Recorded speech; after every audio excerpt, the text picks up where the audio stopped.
you peek under a time attack car and notice silver sway bars and yellow bushings, then you know that the driver depends on Whiteline Automotive products. But Whiteline isn't about bling. The company designs suspension and alignment products that work together to deliver the best possible handling result for your car. As seen here, our Whiteline front and rear sway bar kit comes with all the necessary hardware and components for installation, including the front and rear sway bars, the D-bracket bushings and grease, the optional Whiteline rear sway bar mount braces and related hardware, and the documents for installation. We will begin installation of the Whiteline sway bars by removing the front factory sway bar. This bar is attached to the chassis behind a black undertray that is secured by two 12mm bolts in the front, one 12mm bolt in the rear, two plastic clips in the rear, and one plastic rivet located within each fender well. Remove the two 12mm bolts securing the front of the undertray to the car. Remove the one 12mm bolt securing the rear of the undertray. Remove the plastic rivet from within each fender well. Remove the plastic clips located at the back of the undertray.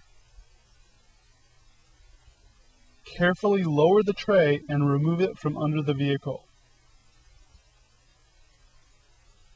The factory sway bar is attached to an end link on each side and secured to the chassis by a D-bracket. We must remove the support brace in order to remove the factory sway bar. The support brace is secured by 10 14mm bolts. 2 bolts in the front, 2 bolts in the rear, and 3 bolts on each side. Remove the 3 bolts on the passenger side.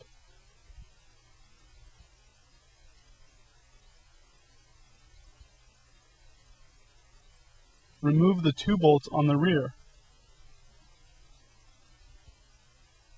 Before you remove the 2 bolts on the front, you will need a 14mm socket and a 14mm wrench, or 2 14mm wrenches because each bolt is secured by a nut.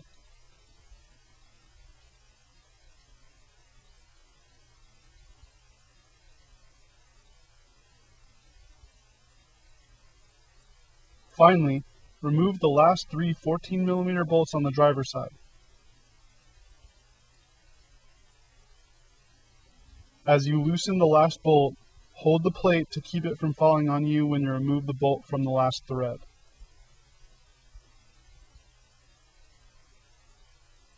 Removing the support brace should fully expose the front factory sway bar. We recommend spraying penetrating oil on the end link bolt threads as well as the nuts. We also recommend spraying penetrating oil on the threads of the bolts connecting the D-bracket to the chassis. First, detach the sway bar from each end link by removing the nut that secures the sway bar onto the end link bolt. Insert a 5mm Allen wrench into the center of the bolt to hold the bolt still and loosen the 14mm end link nut using a 14mm ratcheting box end wrench. Repeat the process for the other side.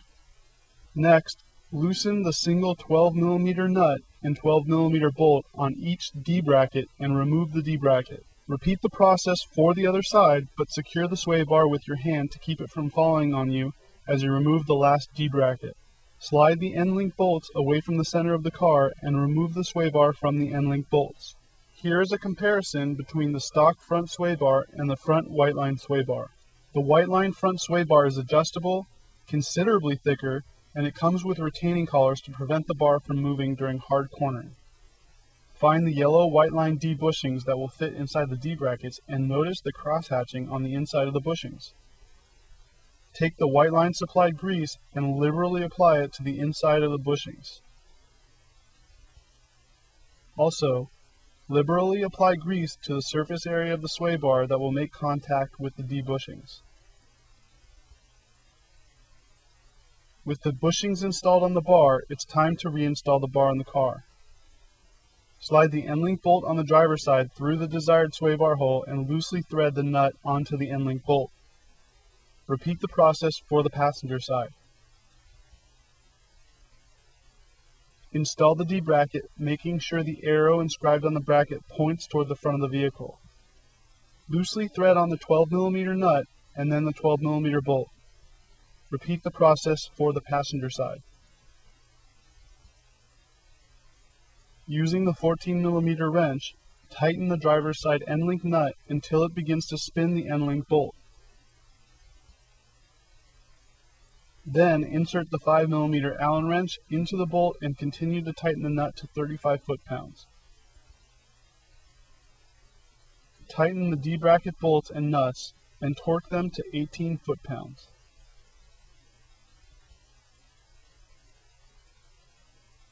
Reattach the support brace using all 10 support arm bolts and torque each bolt to 44 foot-pounds. Reattach the undercover and that completes the installation of the Whiteline front sway bar. To make removal of the rear sway bar easier, we recommend that you spray penetrating oil on the following: the inboard lateral link bolt threads and nut, the end link threads and nut, and on the threads of the 12mm bolts and the nuts on the rear of the D-bracket mount. These steps are not shown in this video. Slide a 14mm ratcheting box end wrench over the rear sway bar end link nut and insert a 5mm Allen wrench into the end link bolt to hold it still while removing the nut. Repeat the process for the other side. Loosen and remove the D-bracket bolts using a 14mm socket. Remove the D-bracket by pulling out on the bottom piece and lifting up to slide out the hook on the top of the bracket. Slide the end link bolts out of the sway bar holes on both sides and carefully remove the sway bar. Remove the nut from the inboard lateral link bolt. This may require an extra long breaker bar to break loose. Grease the rear Whiteline D-bushings in the surface of the bar that contacts these bushings, and install the D-bushings on the bar just as we did with the front Whiteline sway bar. With the bushings installed on the bar, it's time to reinstall the bar in the car. Insert the end link bolts into the desired sway bar holes on each side. Reposition the bar and insert the D-brackets over the yellow D-bushings that should already be on the bar. Install the right side sway bar brace first by hand threading the Whiteline supplied 13mm bolt into the lower hole of the D-bracket, and then hand thread the inboard lateral link nut onto the inboard lateral link bolt. Tighten the Whiteline 13mm bolt so you know it's on. Insert the 12mm bolt that secures the upper part of the D-bracket to the chassis, and then alternate tightening the 13mm lower bolt, the 12mm upper bolt, and the inboard lateral link nut. Repeat the process for the other side.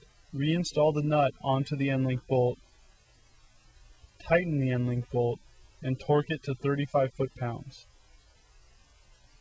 Torque the 12mm and 13mm D-bracket bolts to 18 foot-pounds. Finally, torque the inboard lateral link nut to 89 foot-pounds and repeat the process for the other side. That will complete installation of the front and rear Whiteline sway bars. Make sure to periodically check that all bolts and nuts are torqued to their factory specifications, and now you can enjoy going flat out through the corners.